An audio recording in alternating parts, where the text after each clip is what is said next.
શ્રી ગોકુલનાથજીની એક જે ગુજરાતીમાં ટીકા છે એ આપણે રિવિઝનના રૂપમાં લઈ લે. હવે એમાં જુઓ, એમાં શંકા થાય કે ભાઈ દ્વાપર યુગમાં ગિરિરાજના સન્માન, પૂજા અને નિજ ભક્તોનું સ્મરણ આપને વારંવાર કેમ આવે છે? જે આગળનું નામ પાછળનું નામ હતું ને, ગોવર્ધન સ્થિતિ ઉત્સાહ તલ્લીલા પ્રેમ પૂરિતા. તો કેમ કે એના પ્રેમથી આ પરિપૂર્ણ છે. અને આ પરિપૂર્ણ કેમ બને? આ શંકાના સમાધાનમાં 94મું નામ આવે છે યજ્ઞ ભોગતા, યજ્ઞ કરતા. 93મું નામ છે. કેટલામું છે? 93 અને 94. હા, એ નામનો વ્યાખ્યાર્થ ગોકુલનાથજી સમજાવે છે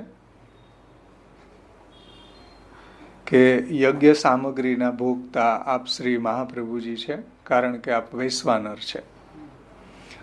દ્વાપર યુગમાં શ્રી નંદકુમાર ભગવાન શ્રી કૃષ્ણ ઇન્દ્રયાગ અટકાવીને ગિરિરાજજીનો યજ્ઞ કરવાની શિક્ષા, ઉપદેશ બધા બ્રજવાસીઓને આપેલો ભગવાને.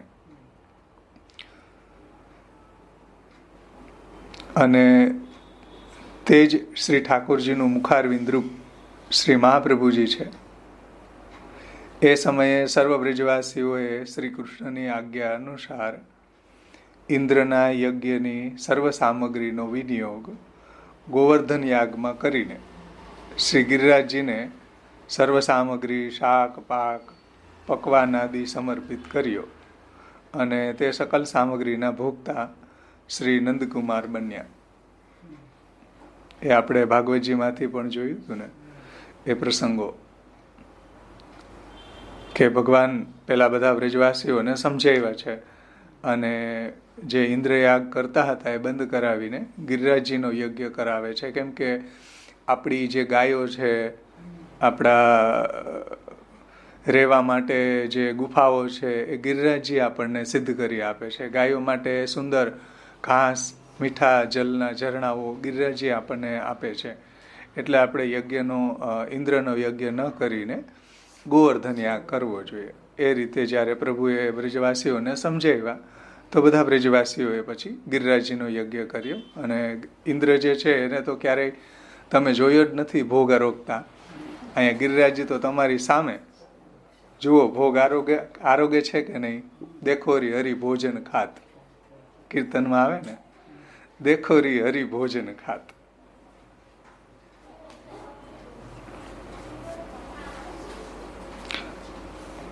અને એ રીતના ભગવાને ગિરિરાજ રૂપ ધારણ કરી અને બધા જ ભોગ સામગ્રી આરોગીને વ્રજ ભક્તોના સકલ મનોરથને પૂર્ણ કર્યા છે. આવા અલૌકિક ગોવર્ધન યાગ યજ્ઞની સામગ્રીના ભોગતા શ્રી મુખ રૂપે શ્રી મહાપ્રભુજી છે. કેમ કે ભગવાનના મુખ છે, કૃષ્ણાસ્ય જે છે એ આચાર્ય ચરણો છે. એટલા માટે આપનું નામ અહીંયા યજ્ઞ ભોગતા, એ દ્રષ્ટિકોણથી અહીંયા શ્રી મહાપ્રભુજી યજ્ઞના ભોગતા છે એવું અહીંયા ગોકુલનાથજીએ સમજાવ્યું. હવે યજ્ઞ કરતાની ઉત્થાનિકામાં સમજાવે છે કે ભાઈ શ્રી કૃષ્ણ અવતાર સમયે શ્રી મુખ સ્વરૂપે શ્રી આચાર્ય ચરણોએ અન્નકૂટ યજ્ઞની સામગ્રી આરોગ્યા. પરંતુ યજ્ઞ કર્યા વિના સામગ્રી આરોગવાનો સંભવ જ નથી. યજ્ઞ કરે તો યજ્ઞ ભોગતા થાય ને. તો એના સમાધાનમાં આગળનું નામ આવે છે યજ્ઞ કર્ત્રય નમઃ. એ નામનો વ્યાખ્યાર્થ ગોકુલનાથજી સમજાવે છે કે આ અન્નકૂટ યજ્ઞ દૂધ, દહીં, માખણ આદિ સામગ્રીઓ વડે કરવાની આજ્ઞા શ્રી કૃષ્ણચંદ્રના મુખમાંથી પ્રગટ થયેલી. આવી આજ્ઞા ભગવાને સ્વમુખે કરેલી. અને પ્રભુની વાણી રૂપ તો શ્રી મહાપ્રભુજી છે. ભગવદ વાણી રૂપ છે, ભગવાનના મુખના અધિષ્ઠાતા છે તો શ્રી મહાપ્રભુજી છે. અને એ ભગવદ વાણીનું અધિષ્ઠાતાપણું પણ શ્રી આચાર્ય ચરણોનું જ છે. આથી યજ્ઞ કરતાપણું અને યજ્ઞ ભોગતાપણું બંને સાથે જ શ્રી મહાપ્રભુજીમાં સંભવે છે. આથી પ્રથમ યજ્ઞ ભોગતા કહ્યા, એમાં કોઈ જાતની આપત્તિ નથી, કારણ કે ભોગતા એટલે આરોગનાર અને કરતા એટલે યજ્ઞ કરનાર. એ તરીકે બંને રીતે યજ્ઞ ભોગતા અને યજ્ઞ કરનાર તરીકેની સત્તા ભગવાન મુખારવિંદ સ્વરૂપે શ્રી મહાપ્રભુજીની જ છે. આવા પુષ્ટિ યજ્ઞનું શ્રી કૃષ્ણચંદ્ર સિવાય અન્ય કોઈને જ્ઞાન નથી. કેમ કે આ પુષ્ટિ યજ્ઞ છે, આનું વર્ણન શાસ્ત્રમાં પણ જોવા મળે નહીં. તો આવું પુષ્ટિ યજ્ઞ છે એનું જ્ઞાન તો પ્રભુને જ છે. એટલે જ્યારે ગિરિરાજ પૂજન વખતે બધા બ્રાહ્મણોને નંદરાયજીએ કહ્યું કે હવે તમે પૂજન કરો, તો બધા બ્રાહ્મણોએ કહ્યું કે ભાઈ અમને કાંઈ આમાં ખબર નથી કેવી રીતના પૂજન કરવું, જેને તમને આજ્ઞા કરી હોય એને બોલાવો. એટલે ઠાકોરજીએ પછી બધાને કઈ રીતના ગિરિરાજજીનું પૂજન કરવું એ શીખવાડ્યું છે. શીખવત મોહન નંદ કો ગિરી પૂજીએ આઈ, કીર્તન જુઓ, આખું એ કીર્તન છે. શીખવત મોહન નંદ કો ગિરી પૂજીએ આઈ, બહુ મોટું કીર્તન છે. જુઓ, બધા એમાં વિસ્તારથી કીર્તનોની અંદર આ લીલાનું વર્ણન ખૂબ સુંદર રીતે કરેલું છે. તો શ્રી કૃષ્ણચંદ્ર જ આ યજ્ઞને જાણે છે. એવો અન્નકૂટ સત્ર યજ્ઞનો કોઈ ઉલ્લેખ વેદાદિ શાસ્ત્રોમાં ન હોવા છતાં પણ શ્રી પુરુષોત્તમે આ મહાસત્ર કરવાની સ્વમુખે આજ્ઞા કરી. અને વેદો પણ સાક્ષાત પૂર્ણ પુરુષોત્તમના શ્રી મુખથી જ પ્રગટ થયેલા હોવાથી વેદો પણ ભગવદ વાણી રૂપ છે, ભગવદ વાણી રૂપ આજ્ઞા છે. અને શ્રી મહાપ્રભુજી છે એ બંને સ્વરૂપ હોવાથી સમજો, વાણી રૂપય છે અને ભગવાનના મુખ રૂપય છે ને, વાણીના અધિષ્ઠાતાય છે અને કૃષ્ણાસ્ય પણ છે. એટલે મહાપ્રભુજી બંને છે, યજ્ઞ ભોગતા પણ છે અને યજ્ઞ કરતા પણ છે. એવું અહીંયા સરસ ગુજરાતીમાં થોડું વધારે સારી રીતે એને ખુલાસો કરીને સમજાવ્યું છે. ત્રેતાયુગમાં કરેલા આ અન્નકૂટ યજ્ઞના અનુસંધાનમાં શ્રી મહાપ્રભુજીએ નિજ સેવકોને શ્રી ઠાકોરજીને અરોગાવવા માટે પ્રતિવર્ષે અન્નકૂટનો મનોરથ અને ગોવર્ધન પૂજા કરવાની આજ્ઞા આપી. જે મહાપ્રભુજીએ સેવા પ્રણાલીમાં પ્રથમ અન્નકૂટ શ્રીનાથજીને અરોગાવ્યો છે યજ્ઞ કરતા.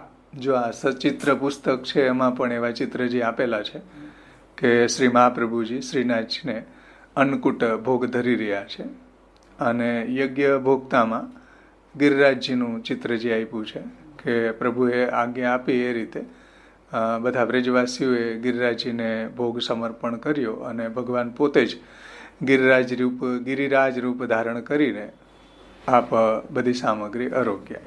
તો એ ભોગતાના રૂપમાં યજ્ઞ ભોગતા છે. અને મહાપ્રભુજીએ પછી એ જ યજ્ઞને સેવા પ્રકારમાં શરૂ કર્યો. એકમના દિવસે આપણે અન્નકૂટ ઉત્સવ મનાવીએ દર વર્ષે, તો એ યજ્ઞ કરતા મહાપ્રભુજી છે. તો પ્રતિ વર્ષે અન્નકૂટનો ઉત્સવ આપણે પણ આપણા ઘરમાં આપણા ઠાકોરજીને અરોગાવીએ છીએ. આથી સ્વયં યજ્ઞ કરતા અને યજ્ઞ ભોગતા બંનેનું સ્વરૂપ શ્રી મહાપ્રભુજી જ છે એવો નિશ્ચય છે. હવે કોઈને એવી શંકા થાય કે ભાઈ મહાપ્રભુજી પોતાના સેવકોને પ્રતિ વર્ષે અન્નકૂટનો મનોરથ શા માટે કરાવે છે? કારણ કે મર્યાદાના યજ્ઞો તો પ્રસિદ્ધ છે, એને બદલે આવો યજ્ઞ કરાવવાનું કારણ શું હશે? આના સમાધાનમાં શ્રી ગોકુલનાથજી કહે છે કે પુષ્ટિ માર્ગના તમામ ભક્તો એ બધા દ્રવ્ય સંપન્ન છે, કોઈ સેવકો નિષ્કિંચનય છે ને, કોઈ સેવકો દ્રવ્ય સંપન્ન છે, ઘણા સેવકો નિષ્કિંચન છે. ત્યારે આપની આજ્ઞા અનુસારનો અન્નકૂટનો ઉત્સવ એ જેની જેવી સામર્થ્ય હોય એ પ્રમાણે એને મનાવ્યો છે. જેમ જગન્નાથ જોશીનો પ્રસંગ તમે જુઓ, ઢોકરામાં અન્નકૂટ મનાવ્યો, જુવારના ઢોકરામાં અન્નકૂટ મનાવી દીધો. એટલે જેનું જેવું સામર્થ્ય, તો આપણા મહાપ્રભુજી આપણને જે સેવા પ્રકાર સમજાવ્યો છે, યદ્યદિષ્ટતમમ લોકે યથા શ્રી કૃષ્ણ પૂજ્ય ભક્ત્ય યથા લબ્ધોપચાર, કે આપણી પાસે જે લબ્ધ ઉપચાર છે એનાથી પ્રભુની સેવા કરવી જોઈએ. એનાથી આપણે બધો ઉત્સવ મનોરથનો ક્રમ કરવો જોઈએ. એટલે આચાર્ય ચરણોની આજ્ઞા પ્રમાણે નિષ્કિંચન ભક્તો પણ પોતાની સામર્થ્ય અનુસાર ઠાકોરજીને આ યજ્ઞ કરતા યજ્ઞ કરે છે અને પ્રભુ છે એનો ભોગ કરે છે. તો બધા જ વૈષ્ણવો ભગવત ભક્તો દ્રવ્ય પાત્ર હોય કે નિષ્કિંચન હોય, પોતપોતાની સામર્થ્ય અનુસાર એ ઠાકોરજીને અન્નકૂટ ઉત્સવ ધરાવે છે.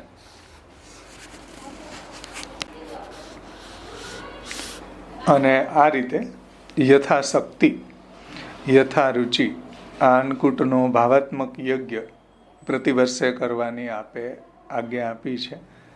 આથી શ્રી આચાર્ય ચરણો યજ્ઞ કરતા છે. વળી આપના પ્રાગટ્યથી જ આવો આધિદેવિક યજ્ઞ પ્રગટ થયો છે. તેથી આપનું યજ્ઞ કરતા નામ છે અહીંયા નિરૂપિત થયું છે. એ રીતે અહીંયા બંને નામો યજ્ઞ ભોગતા અને યજ્ઞ કરતા એ શ્રી આચાર્ય ચરણો જ છે. યજ્ઞ ભોગતા શ્રી ઠાકોરજીના મુખારવિંદ રૂપ હોવાથી યજ્ઞ ભોગતા પણ છે, અને યજ્ઞ કરવાની જે આજ્ઞા આપી વ્રજવાસીઓને તો વાણીના અધિષ્ઠાતા હોવાથી યજ્ઞ કરતા પણ છે આચાર્ય ચરણો.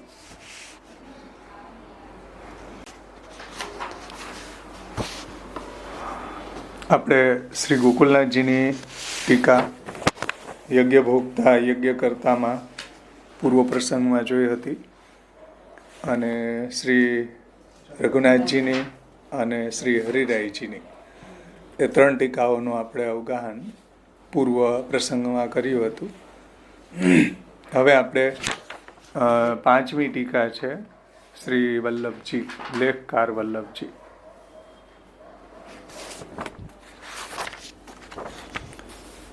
લેખકાર વલ્લભજી આજ્ઞા કરે છે કે એવમ પુષ્ટિ લીલા વિષ્ટત્વમ ઉક્ત્વા સર્વભક્ત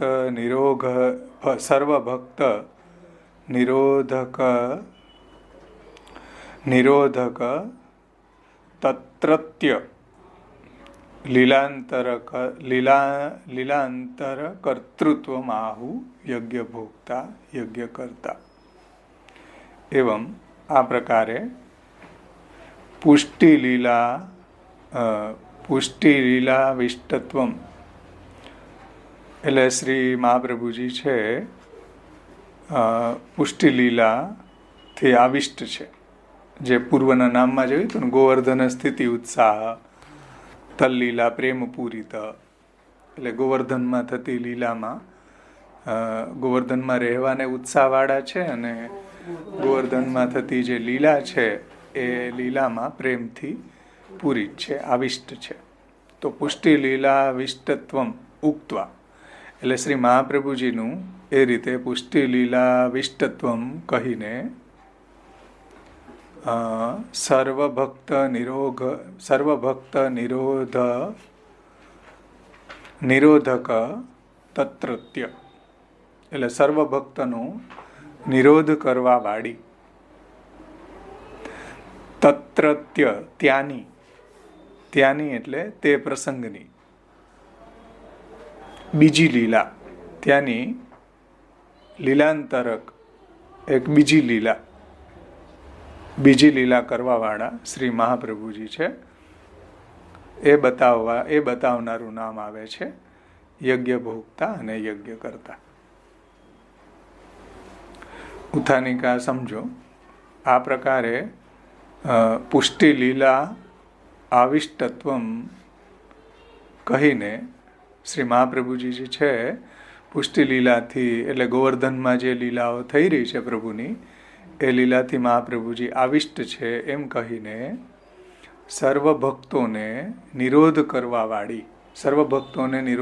વાળી ત્યાં તત્રત્ય એટલે ત્યાં ગોવર્ધનમાં જે લીલા થઈ રહી છે ત્યાં સર્વભક્તોનો નિરોધ કરવા વાળી ત્યાંની બીજી લીલા ત્યાંની, એટલે ગોવર્ધનમાં જ જે બીજી લીલા, એટલે આ યજ્ઞ ભોગતા ને યજ્ઞ કરતાની, એ ગોવર્ધનમાં જ થઈ ને બે લીલા, યજ્ઞ કરવાની, યજ્ઞ ભોગતાની એમ.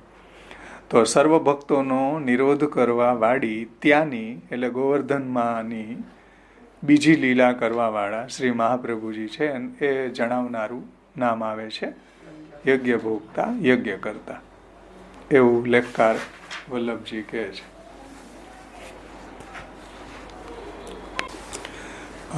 યજ્ઞ ભોગતા ટીકામાં શ્રી વલ્લભજી સમજાવે છે કે ઇતિ યજ્ઞ ભોગતા ઇતિ પુષ્ટિ માર્ગે અન્યાશ્રયો બાધક ઇતિ તન નિવારણાર્થ કેવલ સ્વીયતા રાજ્યાભિષેકાર્થમ ઇન્દ્રયાગ ભંગમ કારયિત્વા સ્વયાગમ વિધાય ભગવાન બૃહદ્વપુ ભૂત્વા શ્રી ગોવર્ધન રૂપેણ સ્વયમેવ બલિમ ભુક્તવાન. એટલે પુષ્ટિ માર્ગે અન્યાશ્રયો બાધક ઇતિ, એટલે પુષ્ટિ ભક્તિ માર્ગમાં અન્યાશ્રય છે એ મહાબાધક છે. કેમ કે અન્ય સંબંધો ગંધો પી કંધરામેવ બાધતે, અન્ય સંબંધની ગંધ પણ ગળાને કાપવા જેવી વાત છે, એવું ગુસાઈજી કહે છે. અન્ય સંબંધો ગંધો પી કંધરામેવ બાધતે, એટલે અન્ય સંબંધની ગંધ પણ ગરદન કાપવા બરાબર છે. તો ટીકાકાર સમજાવે છે કે ભાઈ પુષ્ટિ માર્ગે અન્યાશ્રયો બાધક ઇતિ, પુષ્ટિ ભક્તિ માર્ગમાં અન્યાશ્રય છે એ મહાબાધક છે. અને તન નિવારણાર્થમ, એના નિવારણ માટે કેવલ સ્વીયતા રાજ્યાભિષેકાર્થમ ઇન્દ્રયાગ ભંગમ કારયિત્વા, એટલે કેવલ માત્ર પોતાની પ્રભુતા, પોતાની સ્વીય રાજ્યાભિષેક માટે, પોતાનો રાજ્યાભિષેક માટે ઇન્દ્રયાગ ભંગ કરાવીને ભગવાને શું કર્યું? ઇન્દ્રયાગ જે છે ભંગ કરાવ્યો, એટલે ઇન્દ્રયાગ બંધ કરાવ્યો અને પોતાનો રાજ્યાભિષેક કરાવો છે ત્યાં. અને વ્રજવાસીઓનો અન્યાશ્રય પણ છોડાવો છે, કેમ કે પુષ્ટિ ભક્તિ માર્ગમાં અન્યાશ્રય છે મહાબાધક છે. એટલે ઇન્દ્રનો યાગ છે પ્રભુએ બંધ કરાવીને કારયિત્વા સ્વયાગમ વિધાય, અને પોતાનો યાગ શરૂ કરાવ્યો. ગોવર્ધન પૂજન, સમજો, પોતાનો યાગ એટલે ગોવર્ધનનું પૂજન સ્થાપિત કરાવીને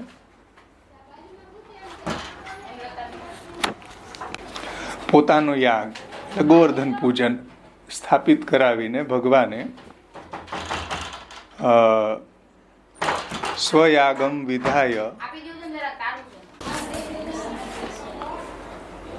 એટલે ભગવાને પોતાનો યાગ ગોવર્ધન પૂજન સ્થાપિત કરાવીને ભગવાને બૃહદ્વપુ ભૂત્વા, બૃહદ્વપુ ધારણ કરીને, એટલે મોટો સ્વરૂપ ધારણ કરીને ગિરિરાજજી મોટા 1000 અન્નકૂટ હે કોટિક ભાતનસો ભોજન કરત ગોપાલ, એમાં આવે ને સહસ્ર ભુજા ધરી ભોજન કરત, 1000 ભુજાઓ ધારણ કરી આવે ને.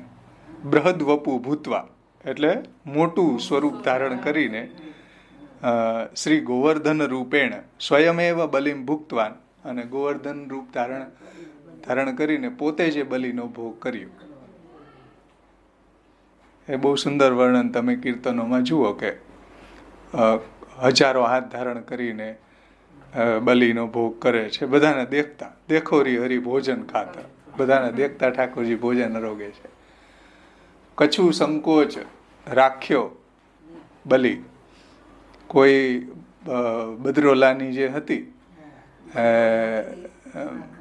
વૃષભાન વિલોવન હારી, વૃષભાનજીની જે કોઈ દહીં વલોવા વાળી છે એના સેવક હતી કોઈ, એ બિચારી સંકોચ કરતી હતી કે બધા આટલા ગાડા ભરીને ગિરિરાજજીને ભોગ અરોગાવે છે તો હું શું લઈ જઈશ. એટલે એ બહુ સંકોચથી થોડું કાંઈ એને એવું છોંકેલો ભાત કે એવું કંઈક બનાવ્યું હશે, તો એ બહુ સંકોચ કરતી હતી. તો ઠાકોરજીએ એની બલિ લઈ ભૂજા પસારી, બદરો લાકી બલિ રુચિકારી, આવે ને એવી બદરોલા છે એની બલી બધાની આ સામે બહુ એને વખાણ કરીને એને પ્રશંસા કરીને શ્રીનાથજી આરોગ્ય, ગિરિરાજજી આરોગ્ય આવે ને કીર્તનમાં, બદરોલા કી બલી રુચિકારી.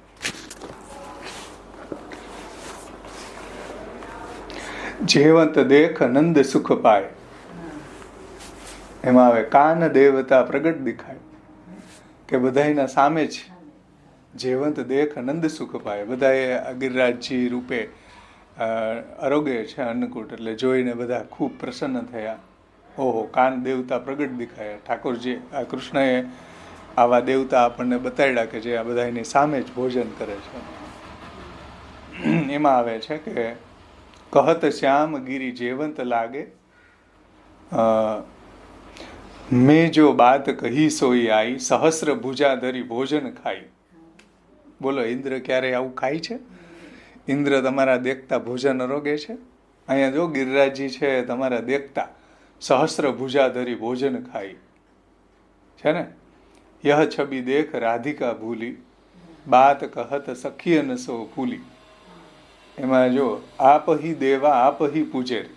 હવે આપ જ દેવ રૂપે ભોજન આરોગો, પૂજા કરવા વાળા આપ જ છું ભાઈ.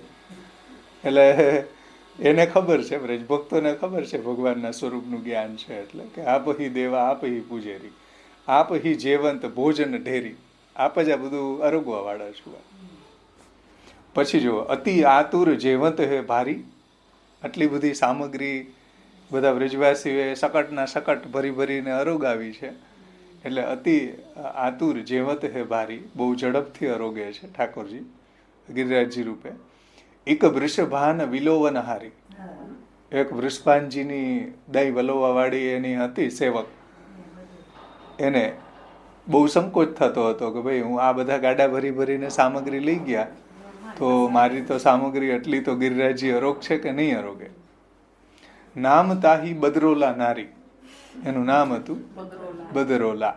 કેટલું મસ્ત નામ છે, કોઈ છોકરીનું રાખો તમે બદરોલા. તાકી છબી તાકી બલી લઈ ભુજા પસારી, એની બલી છે ગિરિરાજજીએ ભુજા પસારીને લાંબો હાથ કરીને આરોગ્ય છે ને. એક વૃષભાન વિલોવન હારી, નામ તાહી બદરોલા નારી, તાકી બલી દઈ ભુજા પસારી. ઉતગીરી સંગ ખાત બલી સારી, બદરોલા કી બલી રુચિકારી. ઠાકોરજી એની બલી તો બહુ રુચિપૂર્વક આરોગ્ય ભાઈ. સુરદાસ પ્રભુ જેવનહાર, સુરદાસજીના પ્રભુ જ આમાં આરોગ્ય છે ભાઈ. ગિરી બપરે કો કહા અધિકાર. હવે કઈ ગિરિરાજ છે થોડું આરોગ્ય છે, અહીંયા તો સુરદાસજીના ઠાકોરજી છે એ આરોગ્ય છે બધું છે ને. આવા અનેક પદો આમાં બહુ સુંદર સુંદર વર્ણન કીર્તનોમાં જોવા મળે છે આપણને અન્નકૂટ લીલાના. હવે આગળ જુઓ કે ઇન્દ્રયાગ ભંગ કારયિત્વા સ્વયં વિધાય સ્વયાગમ વિધાય ભગવાન બૃહદ્વપુ ભૂત્વા, મોટું સ્વરૂપ ધારણ કરીને શ્રી ગોવર્ધન રૂપેણ સ્વયમેવ બલિમ ભુક્તવાન. શ્રી ગોવર્ધન રૂપથી ભગવાન પોતે જ બલિ આરોગ્ય. એટલે અહીં કીધું ને કે સુરદાસ પ્રભુ જેવનહાર, સુરદાસજીના પ્રભુ જ જેવનહાર. ગિરી બપરે કો કહા અધિકાર, બાપડા ગિરિરાજજીનો થોડો કઈ આરોગવાનો સામર્થ્ય છે એમ, પણ ભગવાને જ એમાં પોતે ગિરિરાજ રૂપ ધારણ કરીને સુરદાસ પ્રભુ જેવનહાર. તો એ વાત અહીંયા વલ્લભજીએ સમજાવી છે કે બૃહદ્વપુ ભૂત્વા શ્રી ગોવર્ધન રૂપેણ સ્વયમેવ બલિમ ભુક્ત્વા શ્રી મુખેનૈવ ભુક્તમિતિ શ્રીમદાચાર્ય યજ્ઞ ભોક્તાર તતેવ ઉક્તમ યજ્ઞ કરતા. એટલે ભગવાનના મુખ દ્વારા જ, ભગવાનના મુખ દ્વારા એ ભોગ ગ્રહણ કર્યો. તેથી શ્રી મહાપ્રભુજી ભગવાનના મુખારવિંદ રૂપ હોવાથી યજ્ઞ ભોગતા છે. એટલે શ્રી મહાપ્રભુજીનું નામ અહીંયા ગુસાઈજીએ તતેવ ઉક્તમ યજ્ઞ ભોગતા ઇતિ, એટલે આચાર્ય ચરણોનું નામ છે યજ્ઞ ભોગતા. યથાર્થમ આજ્ઞા શ્રી મુખે નૈવ દદેતી સ્વયમેવ નવીન યજ્ઞ કરતા તતેવાહુ યજ્ઞ કરતા ઇતિ. અને યજ્ઞાર્થમ આજ્ઞા શ્રી મુખે નૈવ દત્તે ઇતિ. શ્રી મુખે નૈવ દત્તે ઇતિ. એટલે જે યજ્ઞ કરવાની આજ્ઞા ભગવાને સ્વમુખે કરેલી છે. યજ્ઞ કરવા માટે આજ્ઞા જે કરી છે ભગવાને એ સ્વમુખથી જ આજ્ઞા આપી છે. અને સ્વમુખ કોણ છે? ભગવાનનું શ્રી મહાપ્રભુજી છે. હા, આચાર્યજી છે. અને એવા યજ્ઞાર્થમ આજ્ઞા સ્વમુખે નૈવ દત્તેતિ સ્વયમેવ નવીન યજ્ઞ કરતા. અને પોતે સ્વયં જ આ રીતના નવો યજ્ઞ આરંભ કર્યો. કેમ કે આવો યજ્ઞ ક્યાંય પ્રસિદ્ધ નથી શાસ્ત્રમાં, વેદમાં. એમ પણ ભગવાને આવો નવો એક વિશેષજ્ઞ પ્રગટ કર્યો છે. અને મહાપ્રભુજીએ પણ સેવા પ્રકારમાં એ જ યજ્ઞને અન્નકૂટ રૂપે પ્રસિદ્ધ કર્યો. ઠાકોરજીને અન્નકૂટ ભોગ ધરી અને આ યજ્ઞ શરૂ કર્યો, નવીન યજ્ઞ. સમજાણું ને? અને એવી યજ્ઞ કરવાની આજ્ઞા પણ ભગવાને સ્વમુખે કરી છે. અને સ્વમુખરૂપ શ્રી મહાપ્રભુજી છે. એટલે શ્રી મહાપ્રભુજી યજ્ઞ કરતા છે. સમજાણું ને? એ રીતે મહાપ્રભુજી યજ્ઞ કરતાય છે અને યજ્ઞ ભોગતા પણ છે. કે યજ્ઞાર્થમ યજ્ઞ કરવા માટે આજ્ઞા સ્વમુખથી જ કૃષ્ણાસ્ય રૂપથી જ આપી છે. અને સ્વયં આચાર્યજી આવો નવીન યજ્ઞ, જેમ ભગવાને લીલામાં આવો નવીન યજ્ઞ કરતા થયા છે, એવી જ રીતના મહાપ્રભુજીએ પણ એ જ યજ્ઞને સેવા પ્રકારમાં પણ ઠાકોરજીને અન્નકૂટ ભોગ અરોગાવીને એ યજ્ઞ શરૂ કર્યો છે. તતેવાહુ, એટલા માટે જ શ્રી આચાર્ય ચરણોનું નામ છે યજ્ઞ કરતા. હવે જે વદનાનંદ દાસ શ્રી વલ્લભજીની ટીકા છે, છઠ્ઠી, એને આપણે લેશું. એની ઉત્થાનિકામાં વદનાનંદ દાસ શ્રી વલ્લભજી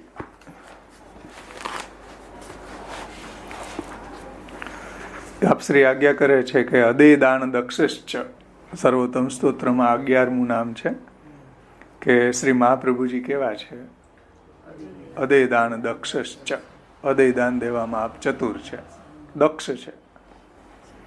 અદય દાન દેવામાં શ્રી આચાર્ય ચરણો દક્ષ છે, ચતુર છે. ઇત્યાદિ નામ આસ્યત્વ મુક્તમ તેન સેવ્યત્વમ આયાતિ. ધ્યાનથી સમજો કે અદયદાન દક્ષ એ નામ દ્વારા કે શ્રી મહાપ્રભુજી જે છે અદયદાન દેવામાં ચતુર છે, એના દ્વારા ભગવાનનું આસ્યત્વ કહ્યું છે, કૃષ્ણાસ્ય કહ્યું છે. ઇત્યાદિ નામ આસ્યત્વ મુક્તમ,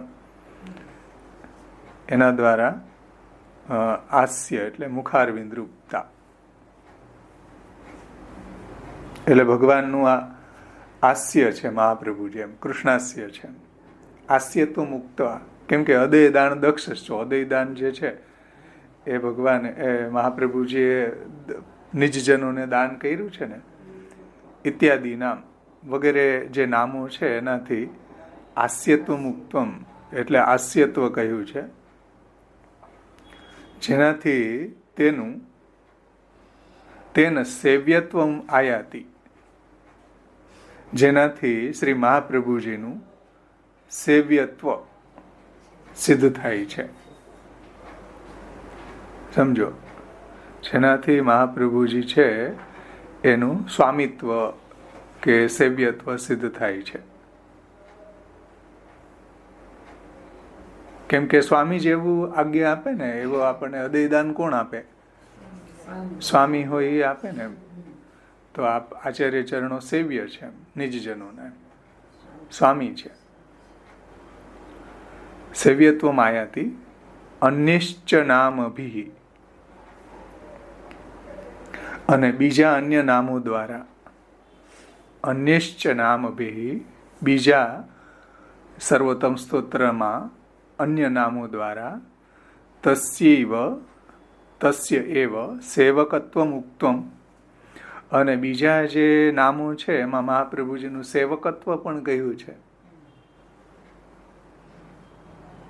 અન્ય નામો દ્વારા સેવકત્વ પણ કહ્યું છે. અને આ અદયદાન દક્ષ છે એવા તમે નામો જુઓ તો એમાં મહાપ્રભુજીનું સેવ્યત્વય કહ્યું છે, સ્વામિત્વય કહ્યું છે. અને તસ્ય અન્યશ્ચ નામભિ તસ્યૈવ સેવકત્વ મુક્તમ. અને અન્ય નામો દ્વારા મહાપ્રભુજીનું સેવકત્વ પણ કહ્યું છે. તથા ચ વિરુદ્ધમ ઉભયમ એકત્ર કથમ સંભવતી.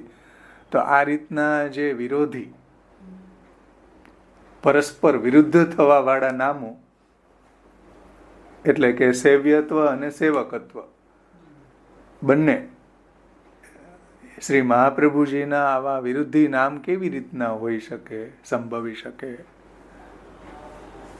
સમજાણ? એટલે ક્યાંય સ્વામિત્વ વાળા નામ છે, ક્યાંય સેવ્યત્વ વાળા નામ છે, એટલે સેવ્યત્વનું વર્ણન કરવા વાળા નામ છે. અને બીજા અન્ય જે નામો છે એ સેવકત્વનું વર્ણન કરતા પણ નામો છે. તો આ રીતના પરસ્પર વિરુદ્ધ થવા વાળા નામો છે કે સેવ્યત્વ અને સેવકત્વ. તો બંને એક શ્રી મહાપ્રભુજીમાં આ બે વિરોધી નામો કેવી રીતના સંભવી શકે? એકત્ર કથમ સંભવતી.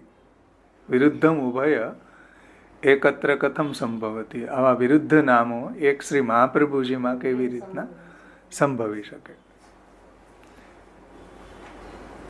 છે ને? તો એવા વિરોધી નામો જુઓ તમને કે યજ્ઞ ભોગતા, એમાં શું નામ છે? એમાં મહાપ્રભુજીનું કયું સ્વરૂપ પ્રગટ થાય છે? સેવ્યત્વ કે સેવકત્વ?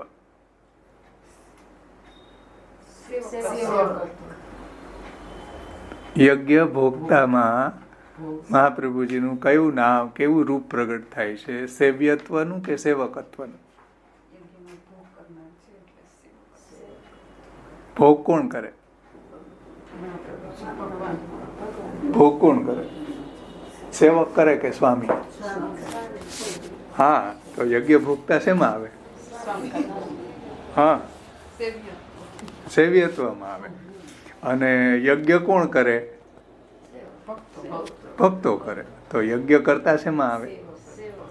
સેવકત્વનું વર્ણન કરતું નામ છે. સમજાણું? એવી રીતના હવે આપણે એની ખોજ કરો કે એવા નામ બોલું. દાખલા તરીકે પૂર્ણ કામો. તો પૂર્ણ કામ નામ છે એ સ્વામિત્વ ને દર્શાવતું નામ છે કે સેવકત્વને દર્શાવતું નામ છે? સેવ્યત્વને દર્શાવતું છે કે સેવકત્વને? હા, સેવ્યત્વને દર્શાવતું નામ છે. સમજાણ? પછી જન શિક્ષા કૃતે કૃષ્ણ ભક્તિ કૃણ, સેવ્યત્વને દર્શાવતું નામ છે કે સેવકત્વને?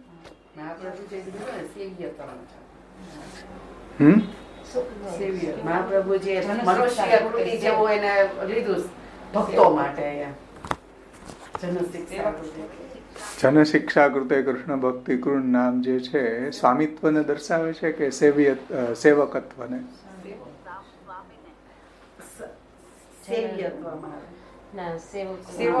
સેવકત્વમાં કે ભાઈ પોતે સેવા કરે છે. સેવા કોણ કરે? સ્વામી કરે કે સેવક કરે? તો એ સેવકત્વને દર્શાવતું. સમજાણું?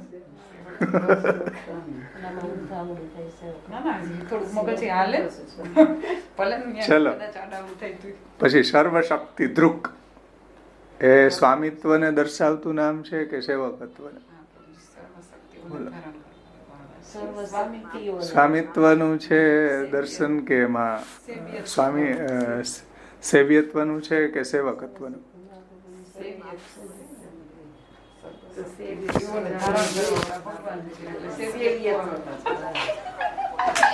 સાચું કહેજો. હા, સેવ્યત્વને દર્શાવે. સર્વશક્તિ કોનામાં હોય? સ્વામી. જે સેવની છે એનામાં હોય.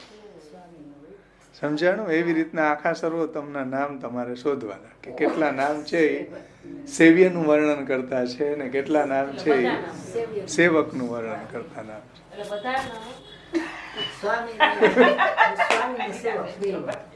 સમજાણું? પછી ભક્ત માત્રાસક્ત.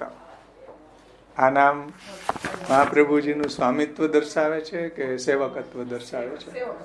ભક્ત માત્રાસક્ત. માત્ર ભક્તોમાં જ આસક્ત છે. તો ભક્તમાં આસક્ત તો ભક્ત હોય ને ભગવાન હોય, સ્વામી હોય ને સેવક હોય, ન હોય એવું? ભક્ત માત્રાસક્ત. તો જે અમને મળશે એ તો તમે બોલી જાઓ, પછી અમે કી ગોતશું? ના ના, તમે આટલા જ નામ છે, 108 છે. હું તો કઈ બધાને થોડા બોલવાનો છું.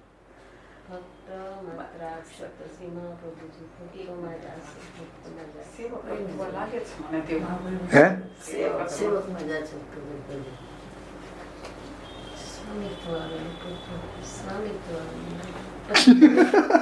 બેમાંથી એક તો છે.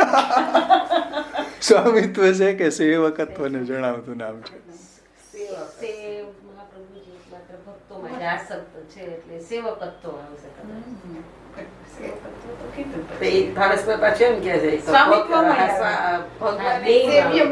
હા, ડ્યુઅલ છે એમાં, ડ્યુઅલિટી છે કે ભાઈ ભક્તોમાં ભગવાન છે, ભગવાન છે ભક્તોમાં આસક્ત હોય ને ભક્ત ભક્તોમાં આસક્ત હોય ને ભક્ત માત્ર આસક્ત. સમજાણ? ચાલો હવે ભક્ત ઈચ્છા પૂરક બોલ્યા ને, હાલો ભક્ત ઈચ્છા પૂરક શેમાં આવશે? સ્વામિત્વનું નામ છે કે સેવકત્વને દર્શાવતું? હા, સ્વામિત્વને દર્શાવતું છે. બરાબર. ભક્ત ઈચ્છા પૂરક છે એમાં સ્વામિત્વને દર્શાવતું નામ છે. કેમ કે સ્વામી છે એ ભક્તોની ઈચ્છાને પૂર્ણ કરે. બરાબર, સરસ.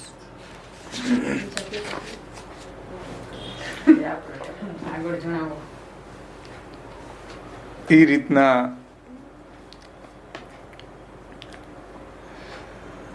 તમારે 100 એ રીતના નામને શોધવાના છે. 100 ગાન સંવૃષ્ટ. એક મિનિટ.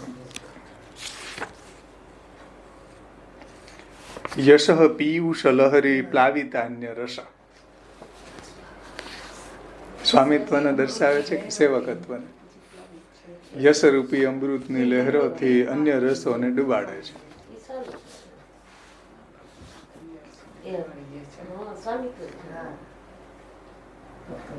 બોલો.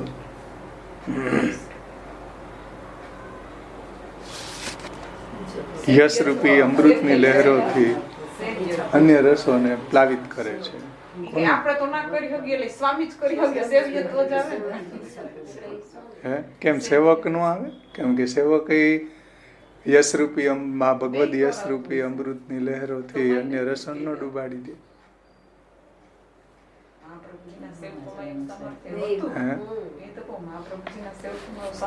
પછી યાગાદો ભક્તિ માર્ગે કે સાધનત્વ ઉપદેશ. લ્યો આપણે યજ્ઞ ભોગતા યજ્ઞ કરતાના જ કોન્ટેક્સમાં આ નામ જુઓ. યાગાદો ભક્તિ માર્ગે કે સાધનત્વ ઉપદેશક. ભક્તિ માર્ગમાં ઉપયોગી એવા યાગાદી સાધનો નો ઉપદેશ કરવા વાળા. કયો સ્વભાવ વાળું નામ છે? સેવ્યત્વનું કે સેવકત્વનું?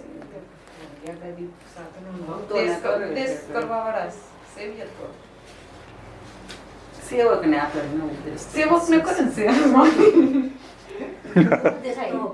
મહાપ્રભુજી જ કરે ને સેવક. એટલે બધું મહાપ્રભુજી જ છે. બધા ઉપદેશ તો મહાપ્રભુજી.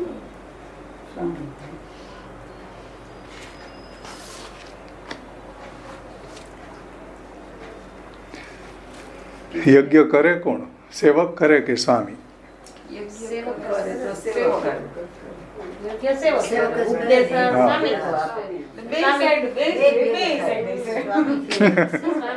કેમ કે અહીં કઈ કેવલ ઉપદેશ જ નથી કરતા, પોતે કરે પણ. એટલે યજ્ઞ ભોગતા છે ને યજ્ઞ કરતા છે, કેવલ ઉપદેશ જ નથી આપતા.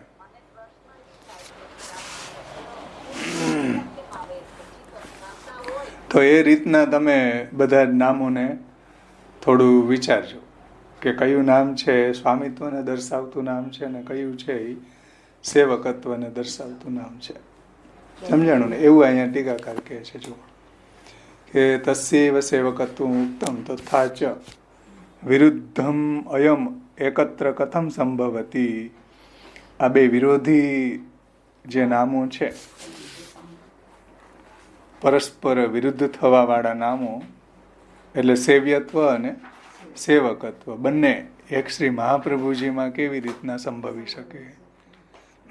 ઇતિ આશંક્ય ન અધુનૈવ અયમ ધર્મ કિંતુ પૂર્વ સિદ્ધ ઇતિ આહુ નામદ્વયેન યજ્ઞ ભોક્તા યજ્ઞ કરતા.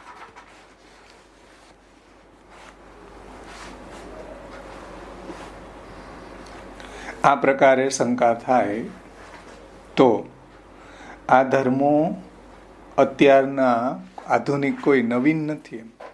ન અધુનૈવ અયમ ધર્મો, આ ધર્મો જે છે કોઈ આગંતુક અત્યારના નવીન ધર્મો નથી, પરંતુ પૂર્વ સિદ્ધ છે.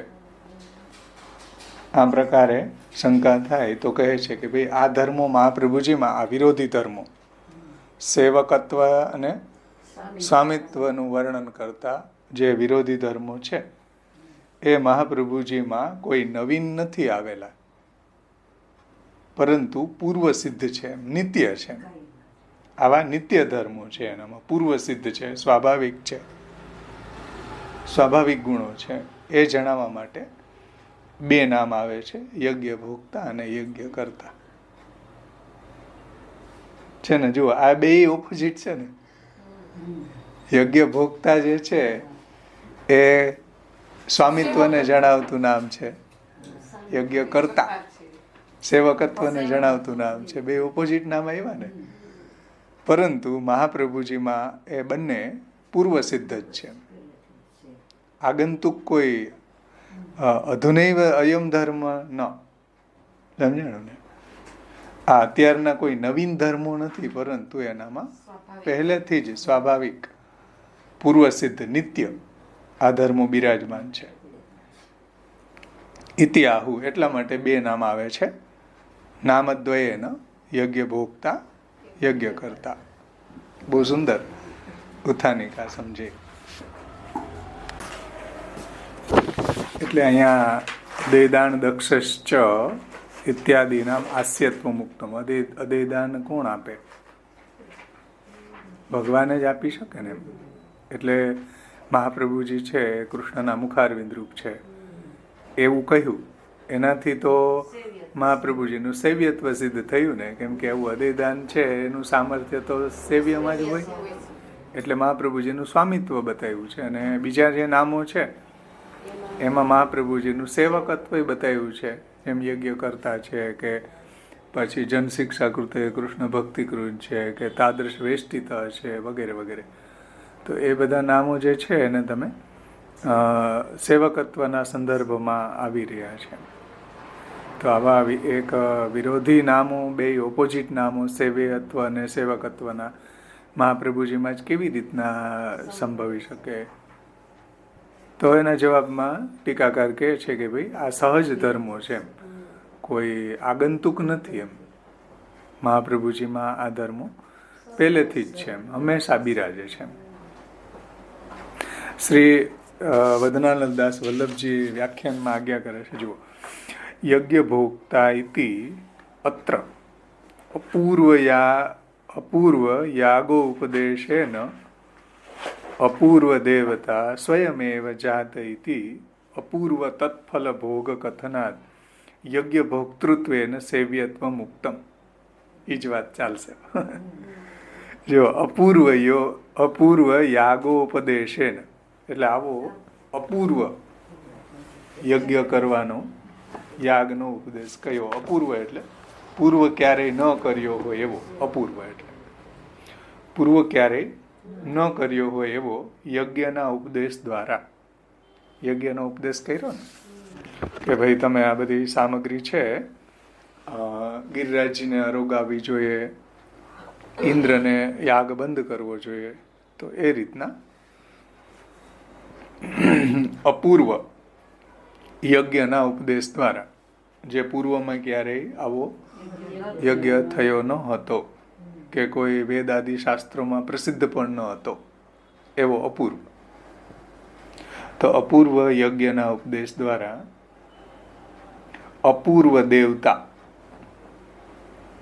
દેવતા સ્વયમેવ જાત, એટલે અપૂર્વ દેવતા પોતે જ બન્યા ગિરિરાજજી રૂપે, સહસ્ર ભુજા ધરીને, અવળું બૃહદ વપુ ધારણ કરીને ભોગ આરોગ્યા.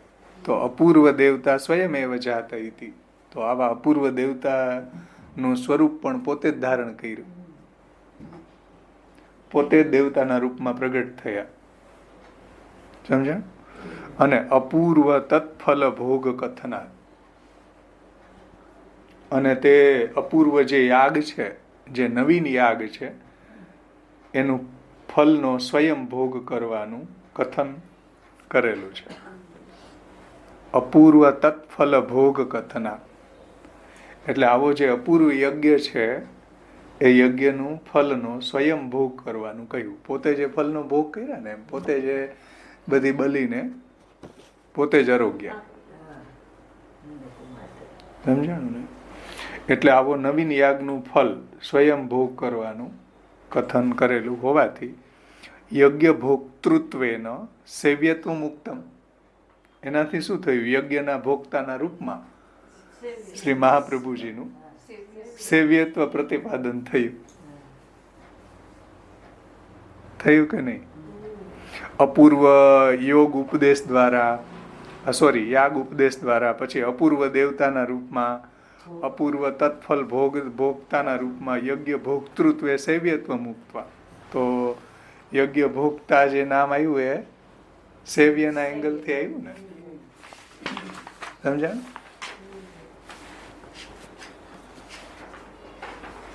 એ સંદર્ભમાં શ્રીમદ ભાગવતજીનો આ શ્લોક અહીંયા આપેલો છે, 10મો સ્કંદ 21મો અધ્યાયનો 35મો શ્લોક. એ આપણે ગોકુલનાથજીની ટીકામાં લીધો હતો ને. શૈલો અસ્મિ ઇતિ અવદત ભૂરી બલિમ આદત બૃહદ વપુ કૃષ્ણસ્તુ અન્યતમમ રૂપમ છે ને.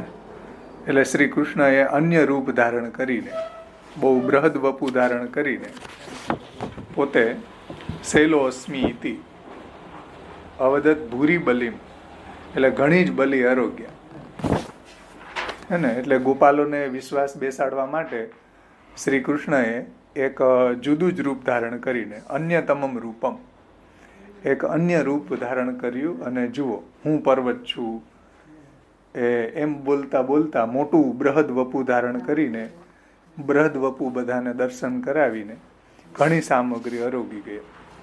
આ શ્લોક છે 10, 21, 35. સમજ્યા?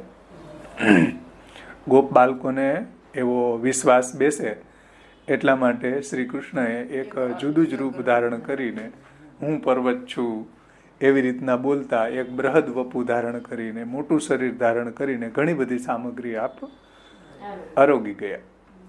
આ વાક્યથી શું બતાવે છે? ઇત્યનેન ભોગ કથનાત. આ ભાગવતજીના શ્લોકથી આપે એ બલિનો ભોગ કર્યો. યોગ્ય ભોક્તૃત્વેન સેવ્યત્વ મુક્તમ, એના દ્વારા ભોગ કર્યો. તેથી યજ્ઞ ભોગતાના રૂપમાં શ્રી મહાપ્રભુજીનું સેવ્યત્વ છે ને, સેવ્યત્વ સ્વામિત્વ કહ્યું છે. જો ઉથાનિકા સમજ્યા હશું તો આ તરત સમજાય છે ને. યજ્ઞના ભોગતાના રૂપમાં મહાપ્રભુજીનું શું બતાવ્યું છે? સેવ્યત્વ કહ્યું છે. ભોગ કથનાત, કેમ કે ભોગ કોણ કરે? સ્વામી કરે. જે આપણા સેવ્ય હોય એ કરે ને. તો યજ્ઞ ભોક્તૃત્વ એને સેવ્યત્વ મુક્તમ, યજ્ઞ ભોક્તૃત્વ કહેવાથી સેવ્યત્વ કહ્યું છે. ઉપદેશ દ્વારા યજ્ઞ કરણાત સેવકત્વ, અને ઉપદેશ દ્વારા યજ્ઞકર્તાના રૂપમાં મહાપ્રભુજીનું સેવકત્વ કહ્યું છે ને. આ બે નામ જુઓ, એક નામ સ્વામિત્વનું વર્ણન કરતું છે અને એક નામ છે સેવકત્વનું વર્ણન કરતું. આવા નામ તમારે સર્વોત્તમ સ્તોત્રમાંથી શોધવાના કે ભાઈ કયા નામમાં સ્વામિત્વનું વર્ણન કર્યું છે અને કયા નામમાં સેવકત્વનું વર્ણન કર્યું છે. હે જેટલા મળે એટલા.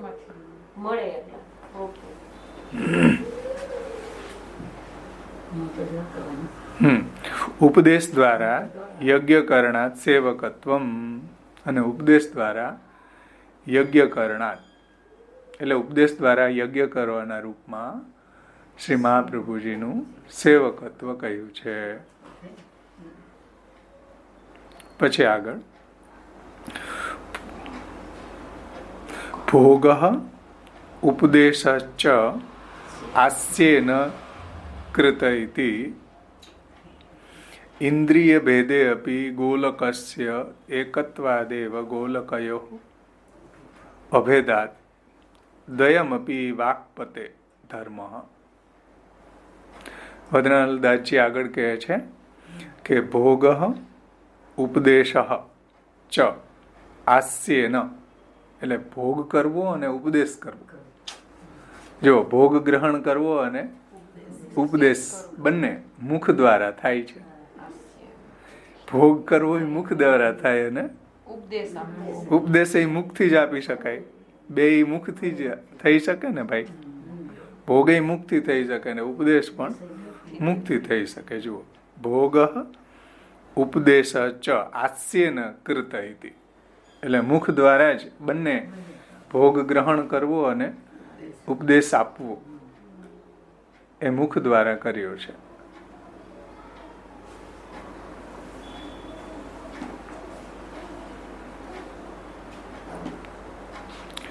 ઇન્દ્રિય ભેદે અપી ગોલકસ્ય એકત્વાદેવ ગોલકયોઃ અભેદાત દ્વયમપી વાક્પતે ધર્મ. એટલે ભોગ પણ મુખ દ્વારા કર્યો છે અને ઉપદેશ પણ મુખ દ્વારા જ કર્યો છે.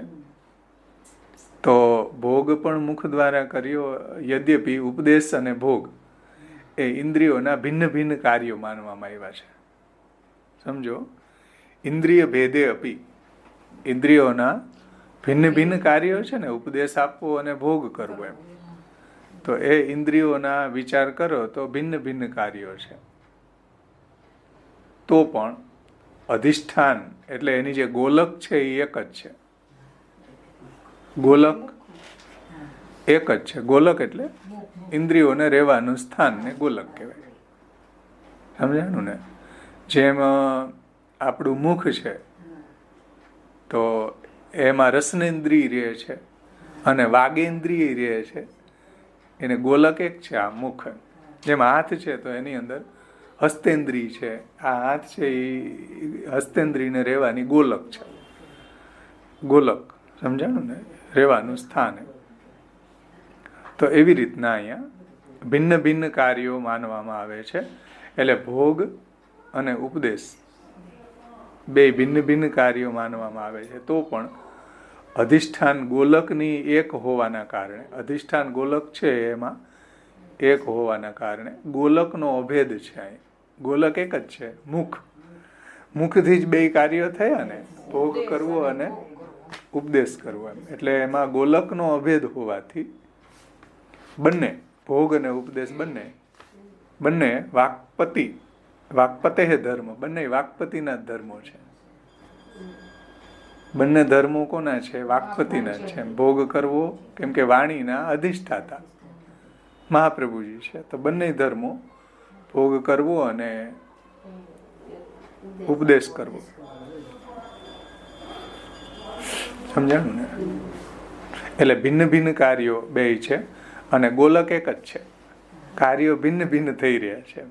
કેમ કે ભોગ કરવો એ ઉપદેશ કરવો ન કહેવાય, ઉપદેશ કરવો એ ભોગ કરવો ન કહેવાય. કાર્યો બે છે, ગોલક એક છે. તો ભોગ ઉપદેશ ચ આસ્યેન કૃત ઇતિ ઇન્દ્રિય ભેદે અપી. એટલે ભિન્ન ભિન્ન ઇન્દ્રિયો જે છે એના અંદર આ રીતના ઇન્દ્રિય એક છે, ગોલક એક છે, પણ કાર્યો બે છે. સમજાણું ને? ઉપદેશ અને ભોગ ઇન્દ્રિયોના ભિન્ન ભિન્ન કાર્યો માનવામાં આવે છે, તો પણ અધિષ્ઠાન ગોલક એની એક છે. અને બંને વાક્પતે ધર્મ દ્વયમ અપી, આ બંને વાક્પતિના ધર્મો છે.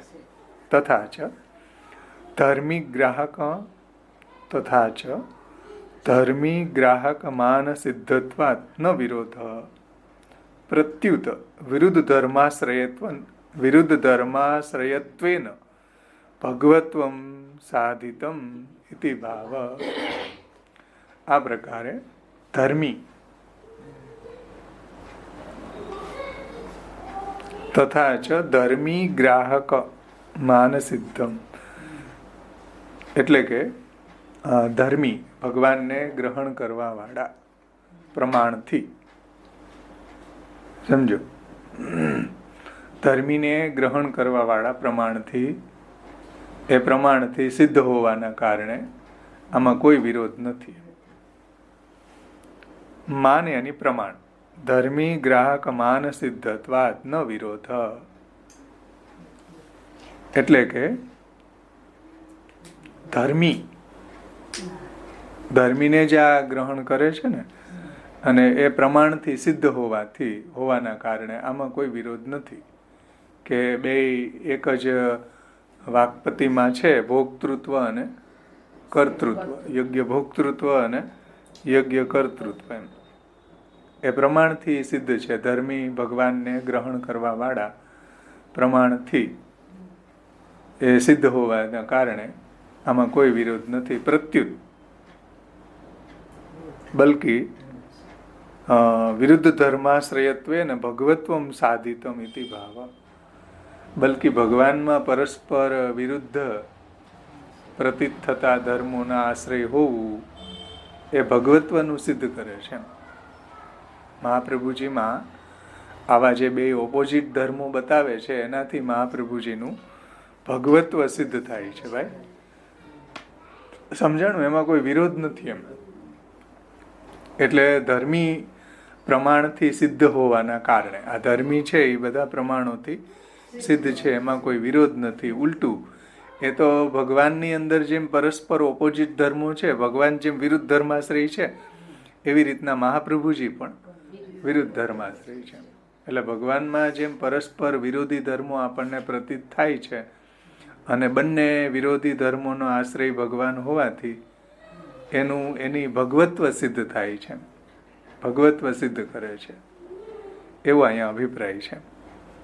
સમજો? એમાં કોઈ વિરોધ નથી. એટલું જ નહીં, પ્રત્યુત વિરુદ્ધ ધર્માશ્રયત્વેને, વિરોધી ધર્મના આશ્રય હોવાથી મહાપ્રભુજી છે એ ભગવાનમાં જેમ વિરોધી ધર્મ બિરાજમાન છે એકી સાથે, એવી રીતના મહાપ્રભુજીમાં પણ વિરોધી ધર્મો બિરાજતા હોવાથી એનું ભગવત્વ સાધિતમ ઇતિ ભાવ, એટલે એનું ભગવત્વ સિદ્ધ થાય છે, એવું અહીંયા તાત્પર્ય છે, એવો અભિપ્રાય છે. એ આ બે નામો આપણે યજ્ઞ ભોગતા અને યજ્ઞ કરતા, બે વિરોધીના છે ને, સ્વામિત્વ અને સેવકત્વને દર્શાવતા નામો છે.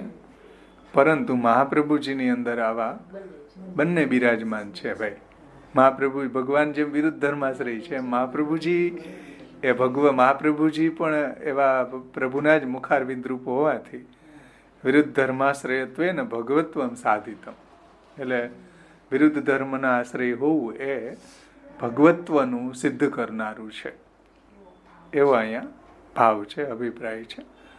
આ રીતના બહુ સુંદર ટીકા વદનાદાસજીએ પણ આપણને સમજાવી.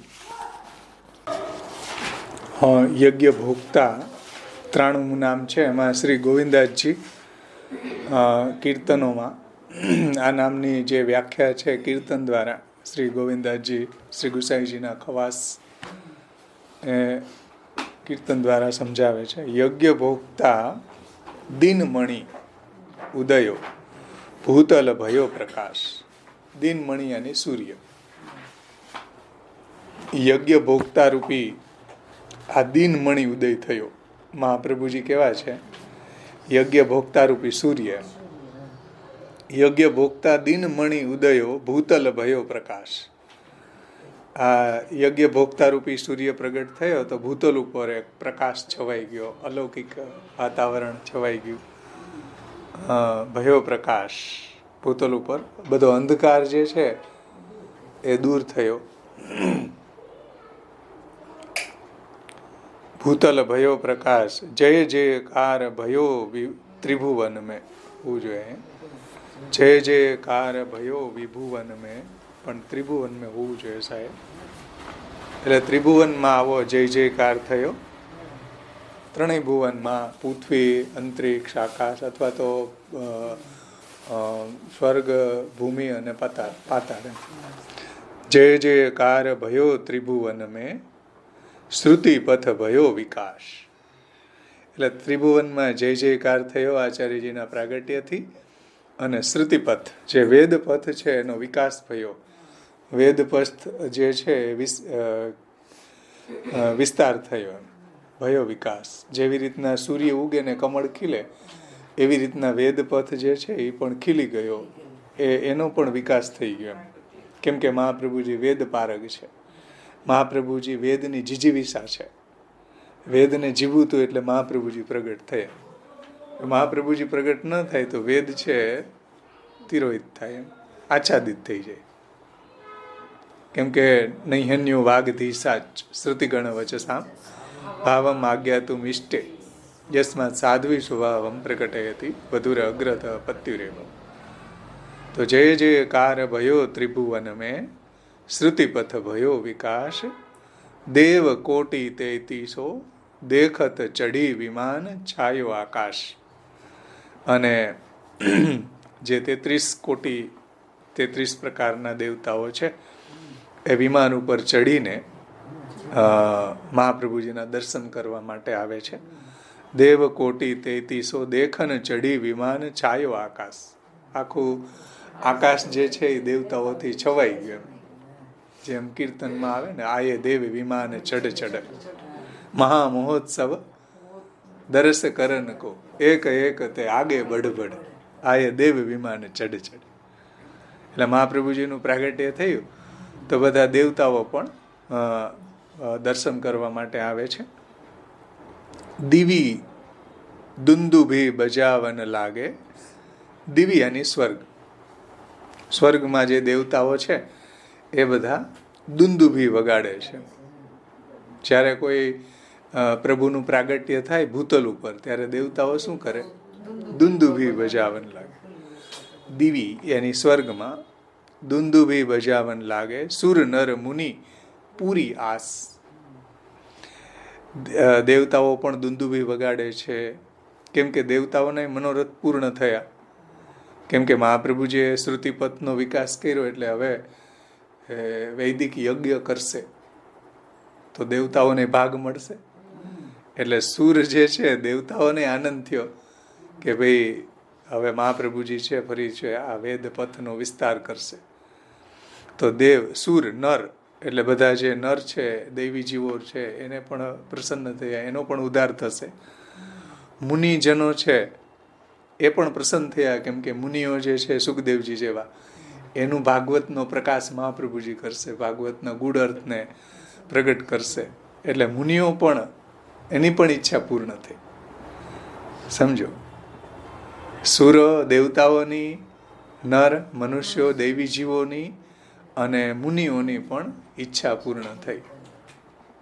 કેમ કે મુનિઓ જે છે એ પણ જે ધ્યાન ધરી રહ્યા છે, જે યોગ સાધના કરી રહ્યા છે, એ મહાપ્રભુજીના પ્રાગટ્ય થવાથી એનો પણ યોગ સિદ્ધ થઈ જશે. કેમ કે ऐसी બંસી બાજી બન ઘન મેં મહામુનિની કી સમાધિ લાગી. તો એની સમાધિ લાગી જશે. માયાવાદી મત ગયંદ.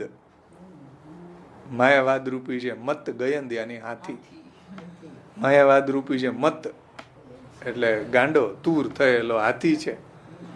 માયાવાદી મત ગયંદ મન યજ્ઞ પુરુષ દેખી ઉપજ્યો ત્રાસ. માયાવાદ રૂપી જે મત હાથી હતો એના મનમાં આ આચાર્ય ચરણો કેવા છે, યજ્ઞ પુરુષ છે, એનું દર્શન એને જોઈને એ બધા એને ત્રાસ ઉપજ્યો, એ ભાગી ગયા. સમજો, માયાવાદી મત્ત ગયંદ મન યજ્ઞ પુરુષ દેખી ઉપજ્યો ત્રાસ. કેમ કે મહાપ્રભુજી માયાવાદ નિરાકરતા, માયાવાદ આ ખેતુલાગ્નિ. તો મત હાથી જેવા જે માયાવાદીઓ છે, મહાપ્રભુજીના પધારવાથી એ બધાને ત્રાસ થયો છે, એ બધા ભાગી ગયા છે. યહ મહિમા કોવું નહીં જાનત ગાવત વિમલ જસ ગોવિંદ દાસ. ગાવત વિમલ જસ ગોવિંદ એટલે યહ મહિમા કોવું નહીં જાનત. આવો જે આચાર્યજીનો મહિમા છે એનું જ્ઞાન કોઈને નથી. એવું મહિમા ગુસાઈજીની કૃપાથી ગોવિંદાસજી ગાય છે. એવો વિમલ યશ એટલે નિર્મલ યશ, અલૌકિક યશ, દિવ્ય યશ મહાપ્રભુજીનો ગોવિંદાસજીને ગુસાઈજીની કૃપાથી એનું જ્ઞાન થયું છે એટલે એ ગાય છે. બહુ સુંદર ગોવિંદાસજીએ કીર્તનમાં યજ્ઞ ભોગતા નામને સમજાયું છે. ત્યાર પછી 94મું નામ છે યજ્ઞ કરતા. યજ્ઞ કરતા બહુરી પ્રગટે શ્રી લક્ષ્મણ કે ગે. એને યજ્ઞ કરતા બહુરી પ્રગટે એટલે ફરીથી પ્રગટા. સમજ્યા? પહેલા ક્યારે પ્રગટા થતો? સારસ્વત કલ્પમાં ભગવાન પ્રગટ થયા હતા, એ જ પાછા કલિયુગમાં મહાપ્રભુજી રૂપે પ્રગટ થયા. એટલે યજ્ઞ કરતા બહુરી પ્રગટે. ત્યારે યજ્ઞ કરતા હતા ને કે ભાઈ બધા વ્રજવાસીઓને ઇન્દ્રનો યજ્ઞ બંધ કરાવીને ગોવર્ધન યાગ કરાવ્યો છે ને. તો એ જ યજ્ઞ કરતા ભગવાન વ્રજાધીપ યજ્ઞ કરતા બહુરી પ્રગટે શ્રી લક્ષ્મણ કે ગે. શ્રી લક્ષ્મણ ભટ્ટજીના ઘરે એ જ ભગવાન જે સારસ્વત કલ્પમાં જે યજ્ઞ કરતા જે હતા એ જ ફરીથી પાછા લક્ષ્મણ ભટ્ટજીના ઘરે પ્રગટ થયા. શ્રી હરિ પ્રગટ કીએ મુખ મૂર્તિ. શ્રી હરિ પોતે જ પ્રગટ કીએ મુખ મૂર્તિ, પોતાના મુખારવિંદ રૂપ શ્રી આચાર્ય ચરણો જે એને પ્રગટ કર્યા. સન મનુષ્યાકૃતિ ધરી દે એટલે સુંદર મનુષ્યના જેવું આકાર ધારણ કરીને આચાર્યજી ભૂતલ ઉપર પ્રગટ થયા.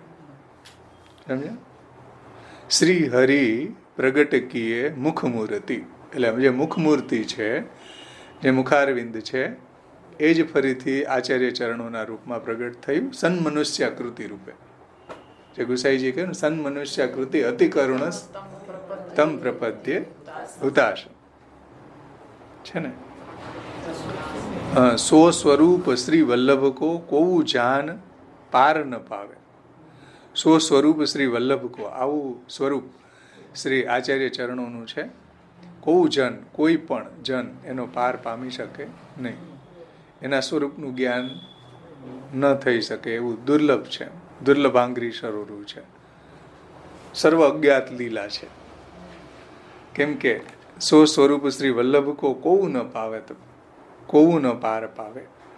પ્રાકૃત રૂપ દેખી ભ્રમ ઉપજત અસુરન મોહ ઉપજાવે.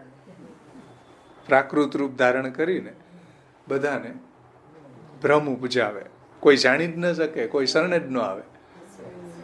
સમજો, એવું મોહ પામી જાય. જે આપણે નામ આવ્યું હતું ને, પ્રાકૃતાનુર કુતિર વ્યાજ મોહિતા અસુર માનુષ. પ્રાકૃત મનુષ્યના જેવું સ્વરૂપ ધારણ કરીને શ્રી આચાર્યજી જે અભક્તો છે એને મોહ કરાવે છે.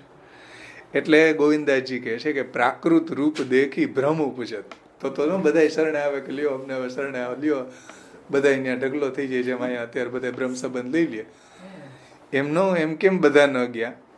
કેમ કે મહાપ્રભુજીનું સ્વરૂપ મોહ પમાડે એવું હતું. બધા એમાં શરણે જઈ શકે નહીં.